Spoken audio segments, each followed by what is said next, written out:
जय बजरंगबली।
आप तो पीछे हट जाइए।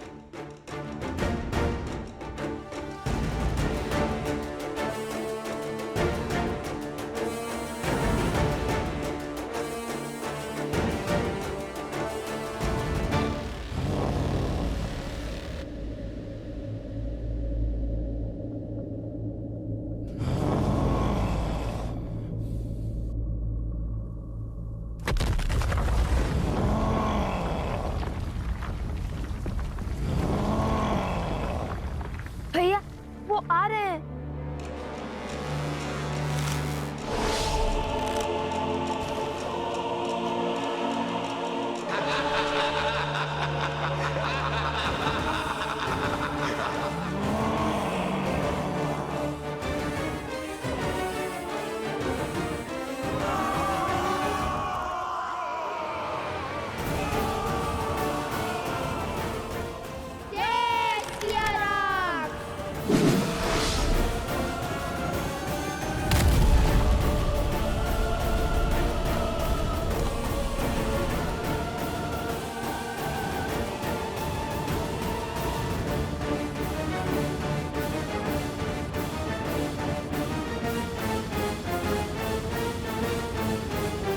अब वो बाहर नहीं निकल पाएंगे।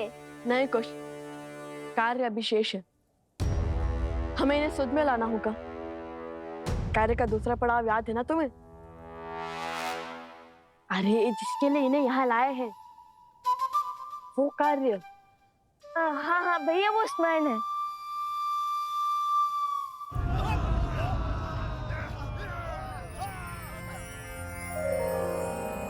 हे ऋषिवर, हम इन्हें यहाँ बाहर इसलिए ले आए ताकि इनके जीवन की रक्षा हो सके। ये किसी असुरी शक्ति की माया के जकड़ में है और ये अपवित्रता के दलदल में है, जिसे केवल पवित्रता का सागर ही उभार सकता है। शुद्धता ही इनकी सुध लौटा सकती है गुरुवर। बोलो, मैं तुम्हारी क्या सहायता कर सकता हूँ?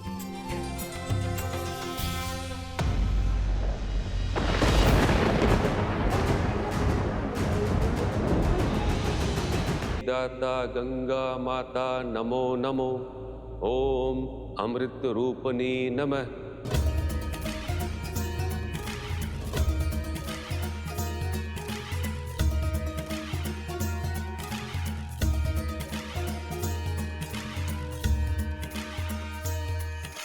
जय जय भगीरथ नंदिनी मुनि जय चकोर चंदिनी, नर नार विबुध बंदिनी जय जहनुमालिका। विष्णु पद सरोज जासी, शीस पर विभासी, विपतनासी पुनरुरासी आप छालिका। विमल विपुल बहसी वारी, शीतल तापहारी, अमर भर विभंग कर तरंग मालिका। जन दूज सुपहार शोभित शशि धवल धारा भंजन भव भार भक्ति कल्पधारिका धनज तट वासी विहंग जल थल चर पशु पतंग कीट जल तापस सब सरीस पालिका जय माँ गंगे। हे माता, इन्हें पवित्र कीजिए, इनकी अशुद्धता को दूर कीजिए।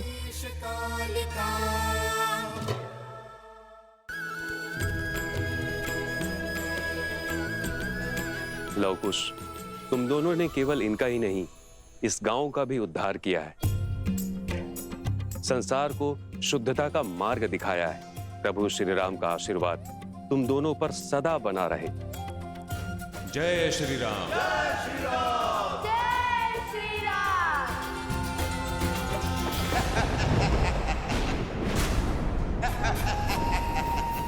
फिर हार गए? कुछ नहीं होगा तुमसे, किसी योग की नहीं हो तुम। रावण के कुल पर कलंक हो कलंक। तुम इतने निर्बल हो कि 2 बालकों से युद्ध नहीं कर पाए।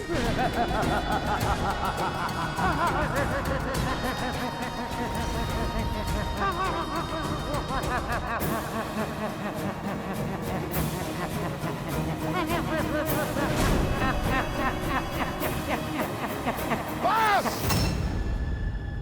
बस बहुत हुआ। चुप चुप कर प्रहार का समय गया। अब जो होगा आंखों के सामने होगा।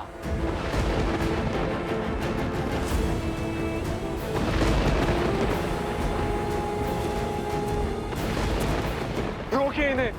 क्रोध में मनुष्य सदैव अनुचित कार्य करता है।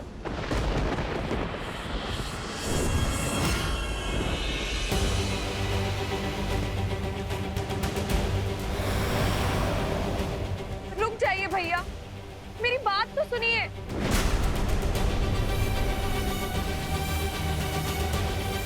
नहीं, मत सुनो इसकी। अपनी नाक तो कटवा ली। अब तुम्हारा अपमान करने चली है ये। रावण की मृत्यु का कारण भी तो यही है। राक्षस कुल के अंत का कारण ये है।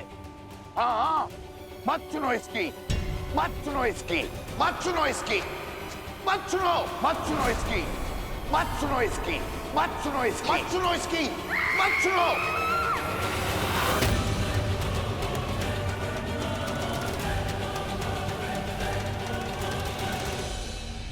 ये तो केवल शीश है भैया, आपके मार्गदर्शक है, आपका बल है, किंतु बुद्धि वो तो आपके भीतर है भैया। उन्हें अपने मस्तिष्क को नियंत्रित मत करने दीजिए। लवकुश को युद्ध के लिए ललकार कर हराना असंभव है भैया। उन्हें देवताओं का आशीर्वाद प्राप्त है। एक योजना सफल नहीं हुई तो क्या हुआ? यदि 100 योजनाएं भी सफल नहीं हुई तो भी क्या हुआ? हम अथक प्रयास करेंगे भैया। भैया, मुझे एक और प्रयास करने का अवसर दीजिए। छल और कपट के बिना लवकुश को हराना संभव नहीं है भैया। विनती है मेरी भैया, रुक जाइए। मैं जब तक लौटकर वापस ना आऊं, आप गुफा से बाहर मत निकलिएगा।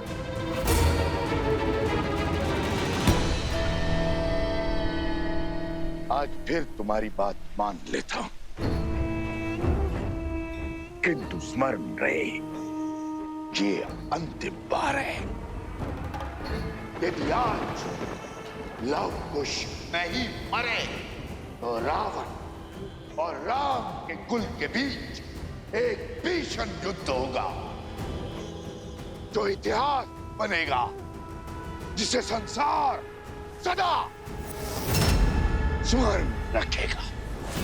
आप निश्चिंत रहें भैया, शीघ्र ही राम और सीता को लव और कुश के अंत की सूचना मिलेगी।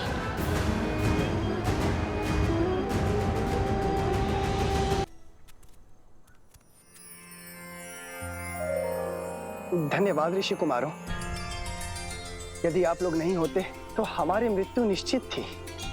आप दोनों ने इस माता को सदा सदा के लिए अपना ऋणी बना दिया है। ये तो हमारा कर्तव्य था। अब आप सबके परिवार सुरक्षित है, आप इन्हें अपना सकते हैं। असंभव।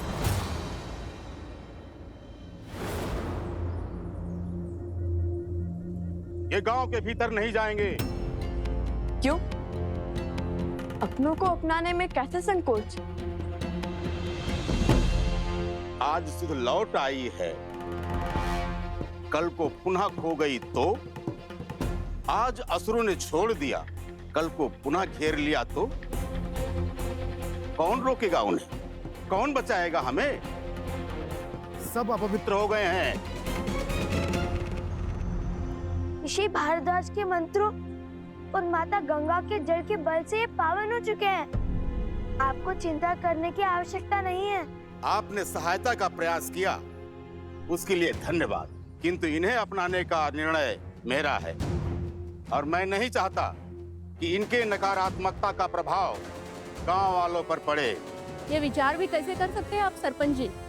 इसीलिए कि आपके संतान पर कोई संकट नहीं आया।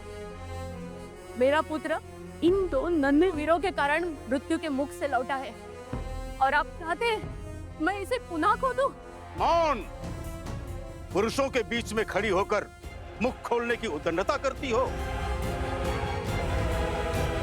जब पुरुष बात करते हों तो स्त्रियों का कार्य सिर्फ सुनना है, प्रश्न करना या निर्णय देना नहीं। अद्भुत, अद्भुत सरपंच जी, अद्भुत। कदाचित इन्हीं उच्च विचारों पर श्री राम अपनी राम राज्य की नींव स्थापित करना चाहते हैं। मैं तो वो क्या? यही है ना राम राज्य की कल्पना, स्त्रियों के स्वर को दबाना। किसी कारण से यदि स्त्री घर शीघ्र न लौटे तो उस पर प्रश्न उठाना, उसे कलंकित करना, उसका सम्मान और उसका जीवन दोनों हर लेना। महारानी सीता के साथ भी तो समाज ने यही किया था ना। एक वस्त्र की पत्नी वर्षा के कारण घर शीघ्र न लौटी तो लोक अपवाद को इतना बढ़ावा मिल गया, तो श्री राम को उसका पक्ष लेने के लिए अपनी पत्नी महारानी सीता का त्याग करना पड़ा। आज के लिए तो आपके शब्द, आपके अभिमान और आपका सम्मान अधिक महत्वपूर्ण है, किसी स्त्री के कष्ट और उसके दुख नहीं। आज अपने उसी सोच, उसी परंपरा के कारण एक माता को अपने पुत्र से भिन्न करना चाहते हैं आप। एक पत्नी को अपने पति से दूर करना चाहते हैं आप। संसार का सबसे बड़ा पाप करना चाहते हैं। क्यों?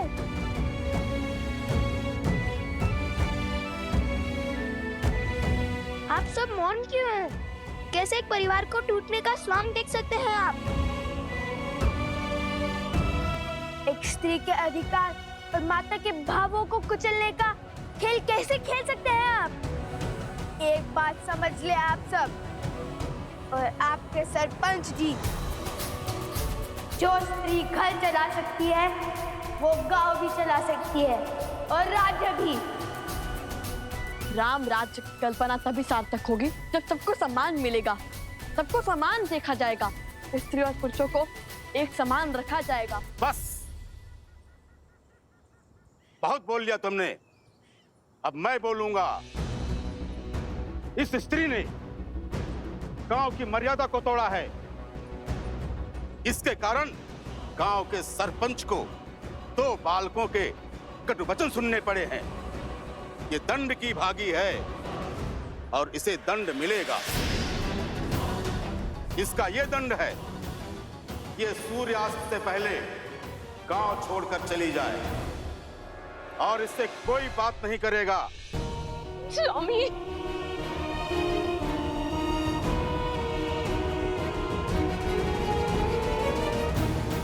चलो। ये कैसा अनर्थ कर रहे हैं आप? ये उचित नहीं है, रुकिए। कुछ युवकों के शरीर में असुरी शक्ति का वास तो था ही, किंतु इनके मन में भी असुरी शक्ति का वास है। अब इन्हें कैसे समझाए, कैसे इन्हें न्याय और प्रगति के मार्ग पर लाए?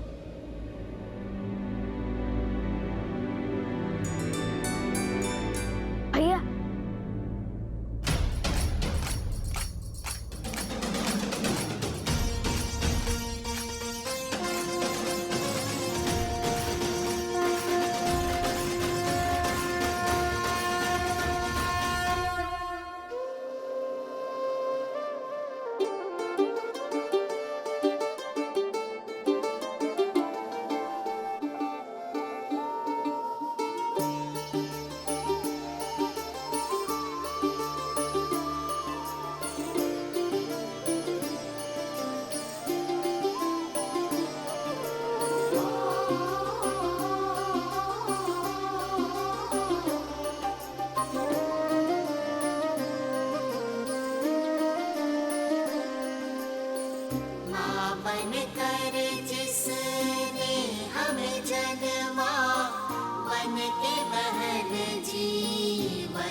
सिखाया, क्यों खलती जो प्रश्न उठाया, पुरुष का कैसा ये हट अभिमान, राम सिया राम सिया राम सिया राम।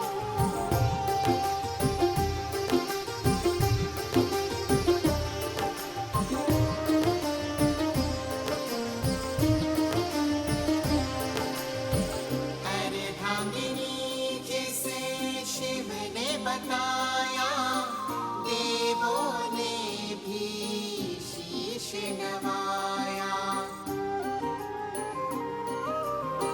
हर नर की शक्ति वो नारी, पुरुष के समजीवन अधिकारी, उसके नयन से जल जो बरसे, सृष्टि सुख सामर्थ्य को तरसे, कर खंडित उस नारी का मान, अधिकार नहीं भजना श्री राम, नारी का मान चाहे सिया राम, राम सिया राम सिया राम सिया राम, राम सिया राम सिया राम सिया राम। सरपंच जी, ये मान सम्मान और ये पद हमने आपको दिया है ताकि आप हमारा भला कर सकें, ना कि हमारे घर की स्त्रियों को अकारण दंड दें। सरपंच जी ने अन्याय किया है। ऋषि कुमारों की बात उचित है। जहाँ स्त्रियों का सम्मान न हो, उनकी भलाई की चिंता न हो, वो समाज कभी आगे नहीं बढ़ सकता। हम इस सरपंच को नहीं मानेंगे। अब जिस स्त्री ने अपने अधिकार और सम्मान के लिए ध्वनि उठाई है, वो हमारी नई सरपंच होगी। हाँ, यही है हमारी सरपंच, यही है हमारी सरपंच। हाँ, यही है हमारी सरपंच, यही हमारी सरपंच। ऋषि कुमारों, आपके कारण हमारी सोच से अधर्म और अन्याय का आवरण हटा। कृपया कर हमारी नई सरपंच का अभिषेक करें। हाँ, आप ही अभिषेक करें। हाँ, आप ही अभिषेक करें।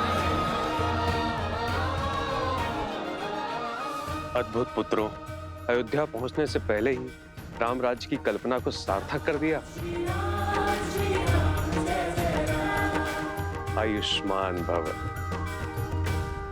जय श्री राम, जय श्री राम, जय श्री राम।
लवकुश,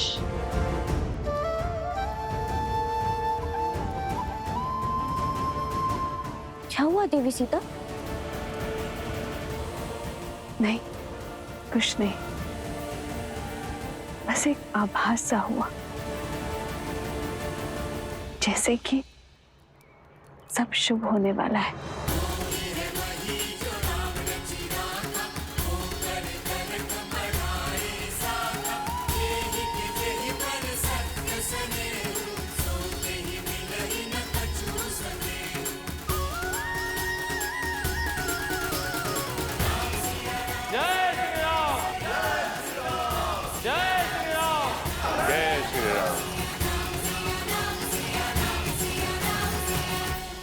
कोई कर्म जो मन को प्रफुल्लित कर रहा है, मानो जैसे जैसे शीघ्र ही सब शुभ हो जाएगा। समाज में व्याप्त जिस बुराई के लिए मैं और श्री राम अलग हुए थे, वो युद्ध अब गति पकड़ चुका है।